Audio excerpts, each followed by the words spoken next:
नमस्कार, आप देख रहे हैं पब्लिक भारत वर्ष। बिहार मुजफ्फरपुर सकरा विधानसभा में मझोलिया पंचायत में है। यहाँ से सिटिंग मुखिया और आने वाले चुनाव के मुखिया उम्मीदवार है जयकला देवी जी, जयकला कुशवाहा जी, जिनके प्रतिनिधित्व हमारे साथ करते हैं और आम जनता भी है। यहाँ से कुछ लोग हमें मिले तो हम सोचे कि लोगों के सामने बातचीत करते हैं। मुखिया जी से कल नॉमिनेशन किए थे रामप्रीत कुशवाहा जी से, और साथ में लोगों के भी व्यू जानने की कोशिश करेंगे कि पंचायती चुनाव है, बस कुछ दिनों में चुनाव और यहाँ पर वोटिंग होने वाला है। कल ही मुखिया जी नॉमिनेशन किए थे अपना। पहले बहुत बहुत धन्यवाद हमें टाइम देने के लिए। मुखिया जी, सबसे पहला सवाल, कल तो आपने नॉमिनेशन कर दिया, मतलब बिगुल आपने बजा दिया है कि चुनाव हम लड़ रहे हैं। काफी भीड़ इकट्ठा हुई थी आपके नॉमिनेशन में, पूरे पंचायत के ही लोग आपके पास चले गए थे जी। मैं ग्राम पंचायत राज मझोलिया श्रीमती जयकला कुशवाहा, जो अभी वर्तमान में मुखिया रही हैं और अभी पंचायत परामर्शी समिति जो सरकार के द्वारा बनी है उसके अध्यक्ष हैं, चुनाव तक वो रहेंगे। और पुनः इन्होंने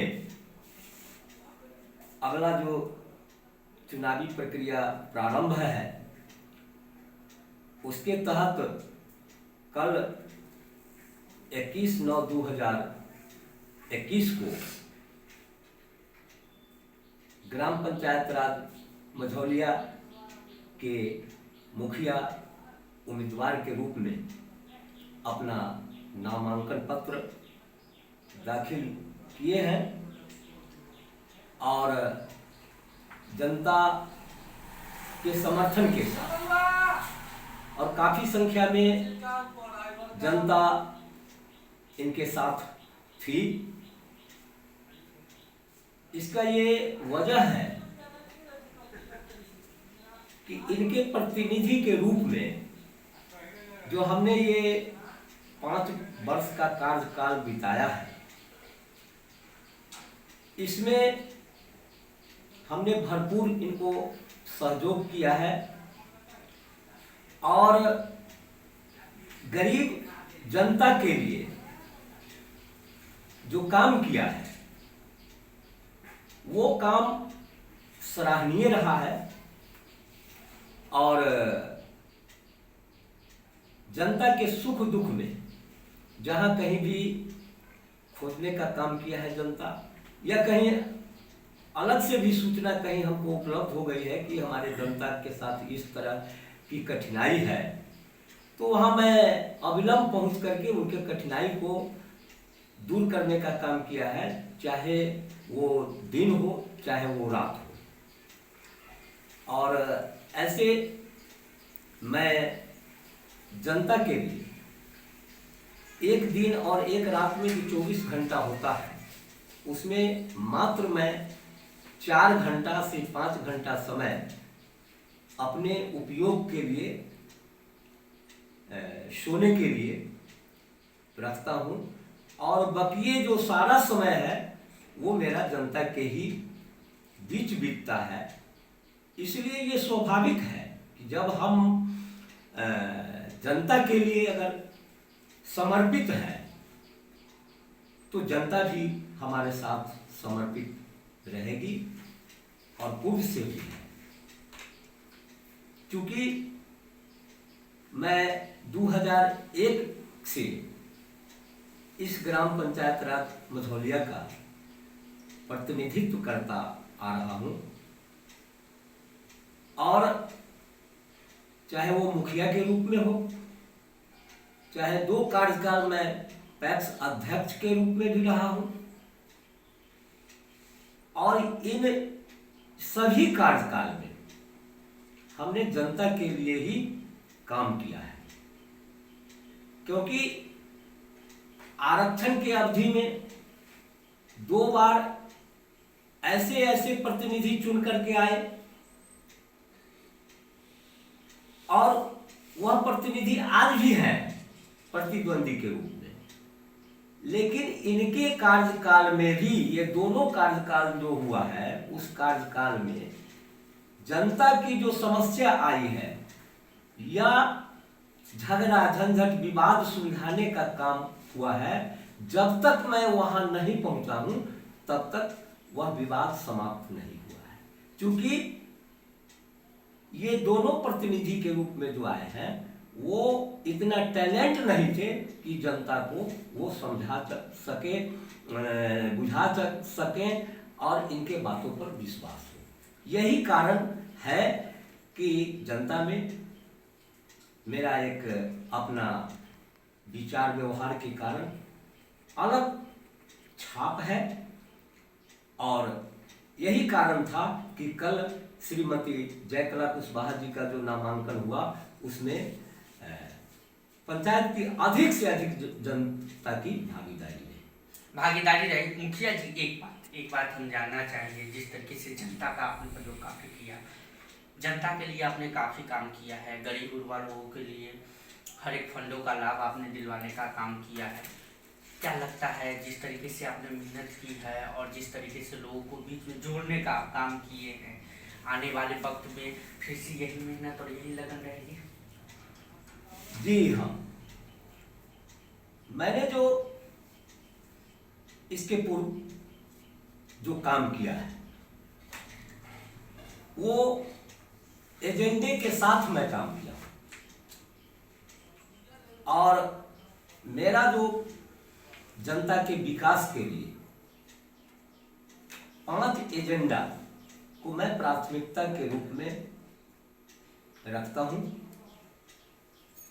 उस 5 एजेंडा में हमारा शिक्षा है, स्वास्थ्य है, सड़क है, बिजली है और पानी है।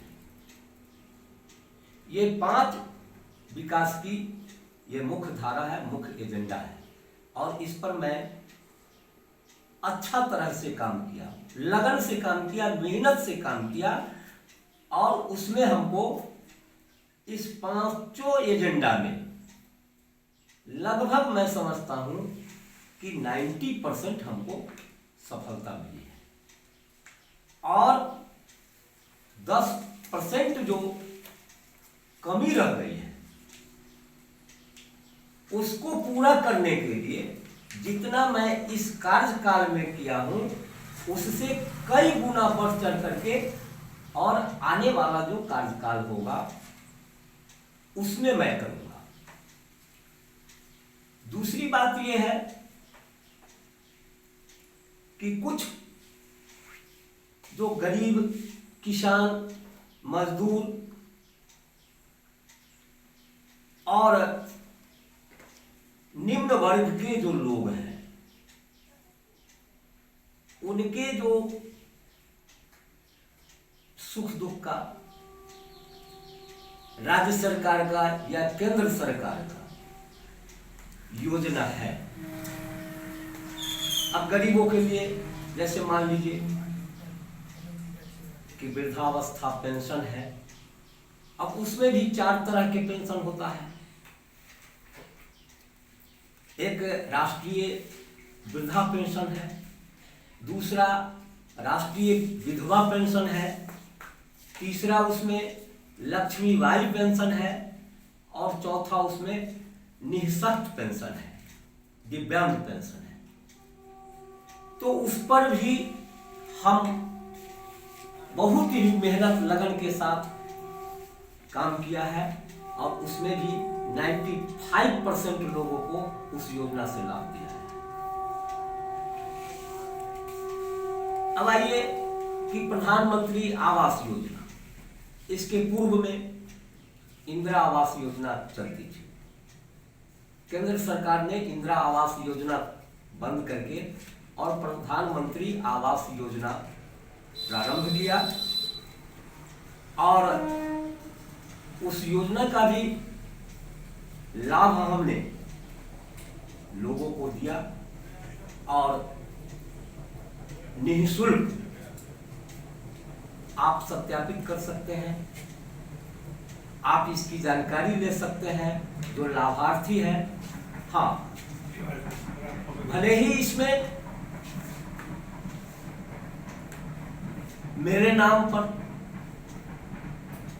जो जनप्रतिनिधि हो या यहाँ के पंचायत के कर्मी हो, उस गरीब जनता का शोषण कर लियो।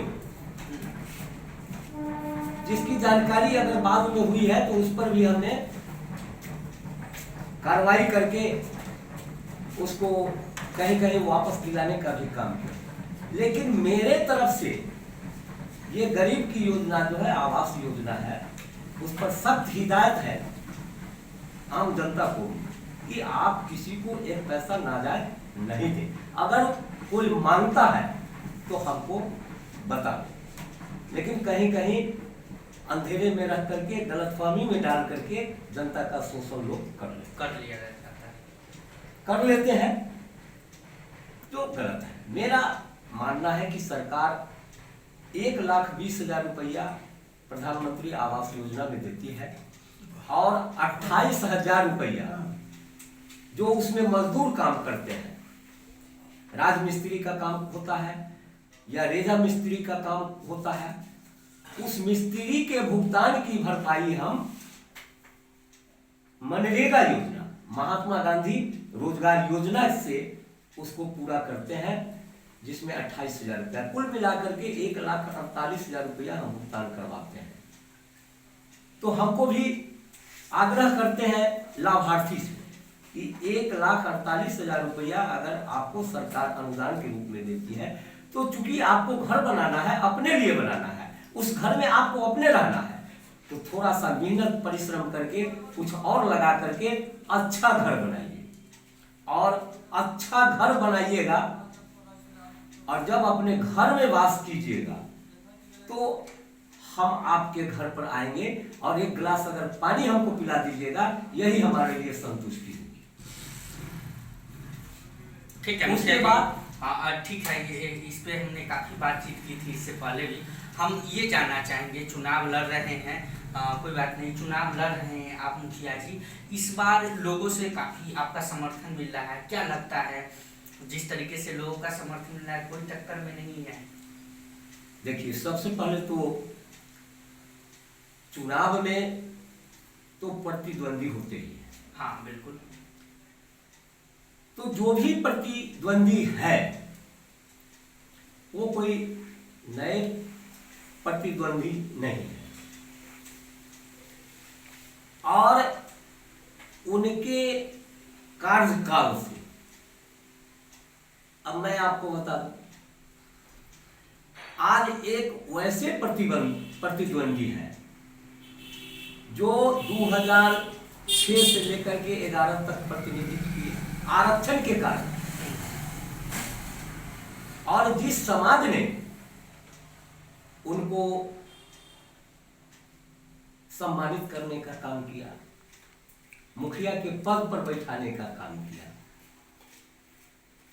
तो उनका दायित्व था कि इस चुनाव में भी उनको सहयोग करना, समर्थन करना। लेकिन ऐसा नहीं करके और स्वार्थ में वो लगातार 2 चुनाव से हारते आ गए और तीसरे बार वो अपने बेटा के पुतोह माने पोत पुतोह को लेकर के मैदान में आए हैं। जनता खुद नकार रही है, जनता उनको कह रही है कि भाई आप क्यों ऐसा कर रहे हैं, आप चले जाइए। कई जगह ऐसा मिला है, लेकिन फिर भी उनकी लालसा लगी हुई है तो चुनाव मैदान में है, उससे कोई फर्क नहीं पड़ता है।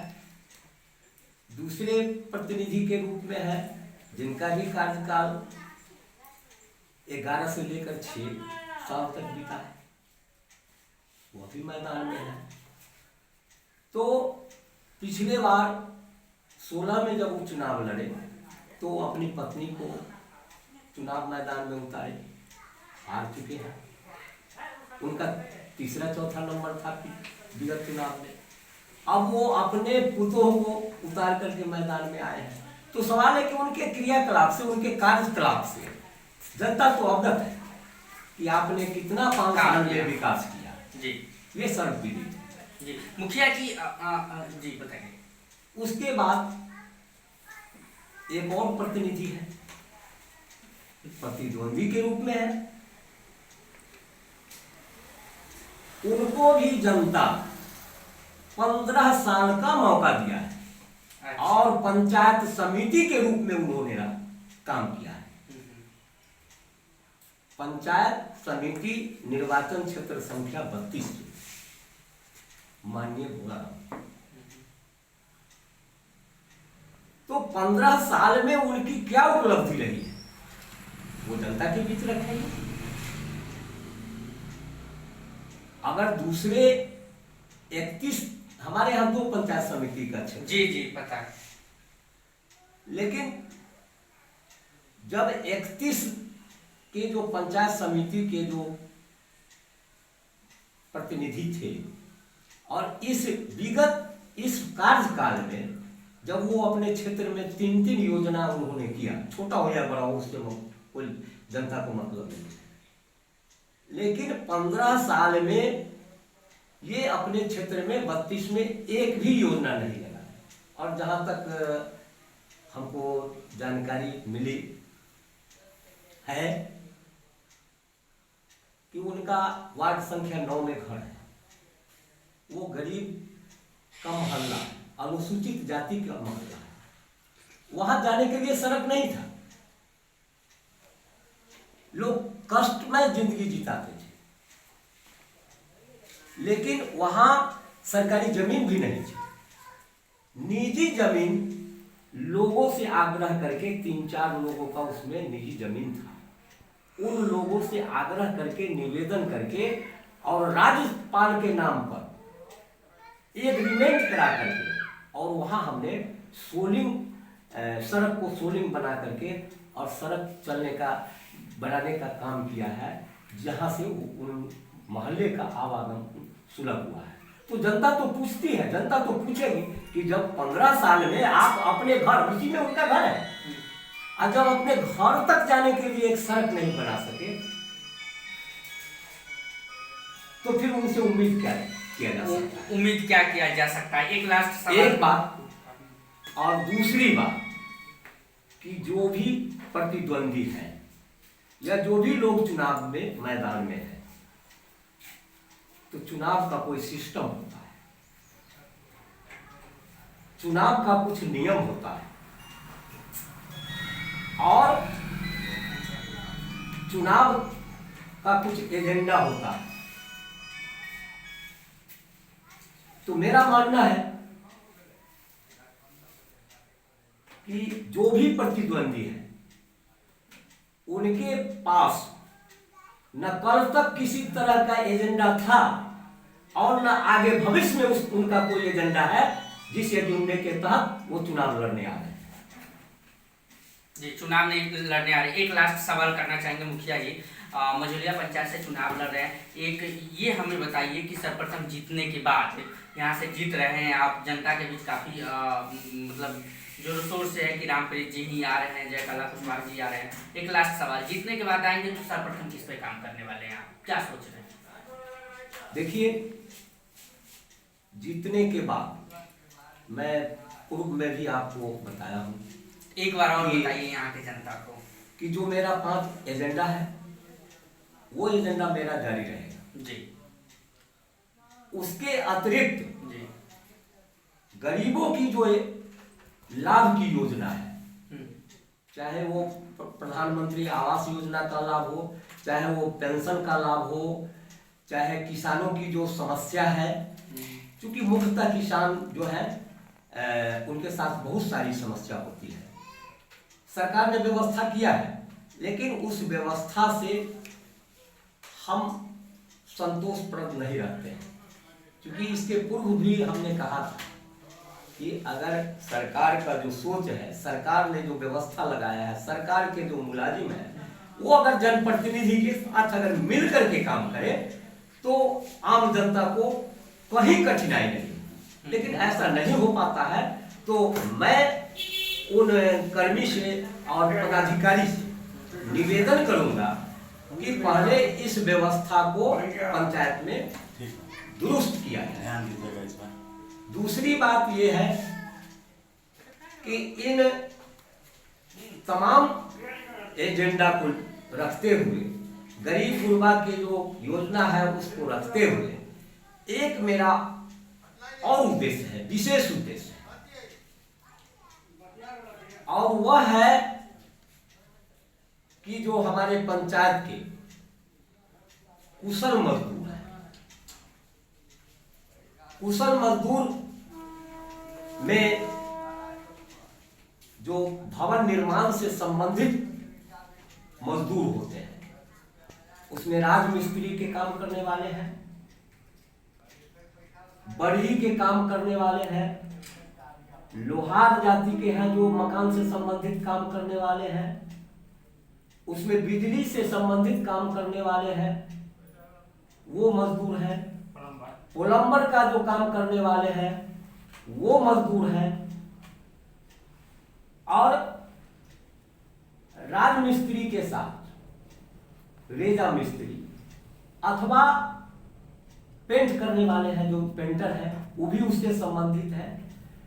इसके अतिरिक्त भी जो अन्य श्रेणी के मजदूर हैं और भवन निर्माण से संबंधित काम में लगे रहते हैं, वह जो मुद्दा है कि बिहार सरकार के श्रम संसाधन विभाग से निबंधित कराकर और सरकार के द्वारा जो उस परिवार को लाभ मिलता है उस योजना को सबसे ज्यादा प्राथमिकता हमको देना है। ये हमारे पंचायत में अब तक जो हमने लगभग 400-500 के बीच में जो मजदूर का निबंधन करा दिया है और उनको जो सरकार का लाभ मिल रहा है, अब उसमें जो साधारण मृत्यु से अभी हमारे पंचायत में मर गए हैं, जी जी 6 मजदूर लगभग मरे हैं। उन 6 मजदूर का हमने जो सरकारी प्रक्रिया होता है, जैसे मृत्यु प्रमाण पत्र है, उनका बैंक अकाउंट है, ये सब जो भी कागजात लगता है वो सारी प्रक्रिया पूरा करके और विभाग को हमने सबमिट कर दिया है। उसमें से 2-3 परिवार को 2-2 लाख रुपया उनके अकाउंट में चला गया है और शेष जो है आचार संहिता के बाद उनको भुगतान हुआ। दूसरी चीज है कि उसी में समाहित है कि निबंधन के 3 साल बाद जिस मजदूर के परिवार में उनके लड़की की शादी अगर होती है तो सरकार 2 लड़की की शादी तक, अगर 3 है तो 2 ही मिलेगा, 1 है तो 1 मिलेगा, 2 है तो 2 मिलेगा, तो 2 लड़की की शादी में सरकार 50-50 हजार रुपया अनुदान देती है। तो वैसा भी मेरे पंचायत में चूंकि 3 साल का कंडीशन है, 18 से हमने योजना को पंचायत में लागू किया था, शुरू किया था, और 21 में उन लोगों का 3 साल जिन लोगों का पूरा गया है और उनकी बच्ची की जो शादी हुई है उसमें भी जो सरकार के मापदंड के हिसाब से जो उसमें डॉक्यूमेंट की जरूरत होती है वो सारा डॉक्यूमेंट फुलफिल करके और विभाग को दे दिया है। उसमें भी 2-3 परिवार को 50-50 हजार की राशि उनके खाता में चला गया है और शेष को आचार संहिता के बाद मिल जाएगा। और उस योजना में अगर उस मजदूर को अगर एक बच्ची जन्म लेती है तो उसमें भी सरकार का अनुदान है कि एट ए टाइम उसका 28 हजार रुपया उस परिवार को मिलेगा। जो 18 साल के लिए अगर वो फिक्स कर देता है तो आने वाला जो समय होगा वो 10 लाख से ऊपर होगा, जिसमें उस बच्ची की शादी जब होगी तो उसको किसी प्रकार की दिक्कत नहीं होगी। और एक नई योजना से इसको जोड़ा है कि उस निबंधित परिवार के जो निबंधित व्यक्ति हैं या उस परिवार में जो व्यक्ति शामिल है, आश्रित है, तो वैसे व्यक्ति को 5 लाख तक का जो मेडिकल खर्च होगा, ये नई चीज आई है, नई चीज सरकार दे रही है कि 5 लाख तक अगर उनके परिवार के सदस्यों में या व्यक्तिगत जिनका निबंधित है उन पर अगर इलाज का खर्च होता है तो वो सरकार देगी। तो आप समझ सकते हैं कि जब सरकार उस परिवार को सुरक्षा के दृष्टिकोण से उनको ये इंश्योरेंस बीमा देती है, शादी करते हैं तो उसमें जो है सो अनुदान देती है, बच्ची जन्म लेती है तो उसमें भी देती है, और अब 5 लाख का उनको मैंने इलाज के लिए भी दे रही है। तो इससे अच्छा योजना क्या हो सकता है गरीबों के लिए जी। तो मैं निश्चित रूप से इस पर सारा चीज से लेकर के और जितना बल के साथ पीछे काम किया है उससे कई गुना बढ़ करके और हम ऐसे गरीब गुरुओं के लिए काम करेंगे, ये हमारा प्राथमिकता है। जी, जिस तरीके से आपने काम किया है गरीबों के लिए आने वाले वक्त में वादा किए हैं, अब देखते हैं यहाँ की जनता मझोलिया पंचायत के ऐसा ही मुखिया चुनिए जो आपके दुख सुख में साथ रहे, गरीबों का मसीहा बने। इसमें रामप्रीत जी कहीं न कहीं आगे हैं। कुछ जनता से बातचीत करेंगे, नाम बताइएगा। गुड्डू कुमार शर्मा मेरा नाम। कैसा प्रत्याशी ढूंढ रहे हैं गुड्डू जी? यही कि मेरा समाज में काम करे, पंचायत में काम बढ़िया से हो, जैसे नल जल है तो वो सब हो गया है, रोड भी है तो वो भी सही है। जब पहले तो टूटा हुआ था अब तो सही है, ये भी ऐसे। जयकाला जी सही कैंडिडेट हैं। जी जी जी। रामप्रीत जी जो बता रहे थे कहीं न कहीं काम हुआ है। जी हुआ है। तो अगला प्रत्याशी जयकाला जी को ही देख रहे हैं, मतलब मुखिया के रूप में। ताऊ जी नाम बताइएगा। अमरनाथ प्रसाद। कैसा प्रत्याशी ढूंढ रहे हैं आप? प्रत्याशी ढूंढ रहे हैं जो अब जैसे जयकला कुशवाहा जी हैं तो 12 बजे रात में खोजने के बाद भी ये खड़े होते हैं और इनके जैसा टैलेंट एक को प्रत्याशी है ही नहीं, तो हम तो इनके अलावे किसको ढूंढेंगे। मतलब बातों में सच्चाई है रामप्रीत जी की बातों में। जी जो मुखिया जी हमारे लिए बहुत बढ़िया इलेक्ट्रिक का और पानी का जो भी साधन है सब बढ़िया देते हैं, सुख दुख में सबने साथ दिया। सुख दुख में साथ देते हैं। मझोलिया पंचायत में यहाँ के 2-3 जनता से भी हमने बातचीत की। नाम बताइएगा, क्या नाम है? जी मुन्ना कुमार। मुन्ना, कैसा प्रत्याशी ढूंढ रहे हैं इस बार के पंचायती चुनाव में मुखिया में?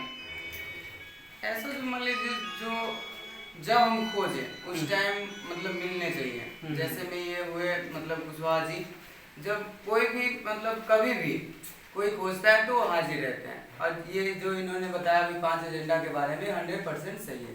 सही है, मतलब काम हुआ है। जी बिल्कुल। मझोलिया पंचायत में काम हुआ है। जयकाला देवी के प्रतिनिधित्व जो कर रहे हैं रामप्रीत जी से हम बातचीत कर रहे थे, जो इस बार पंचायती चुनाव मुखिया का लड़ रहे हैं।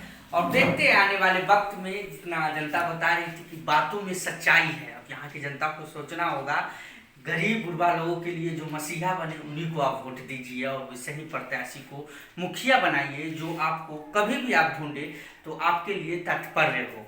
अब देखते हैं आने वाले वक्त में जयकाला देवी फिर से मुखिया बनते हैं तो कितना काम होगा, और जरूर हम बताएंगे। चुनाव जीत कराएंगे तो जरूर इनसे हम आएंगे और मिलेंगे और बातचीत करेंगे कि इस बार का एजेंडा कैसा है, माहौल कैसा है, कितनी समस्याएं हुई थी, कितना मेहनत करना पड़ा था और जीतने में। अब देखते हैं आने वाले वक्त में क्या होता है। कैमरामैन उमेश के साथ में राजीव गुप्ता।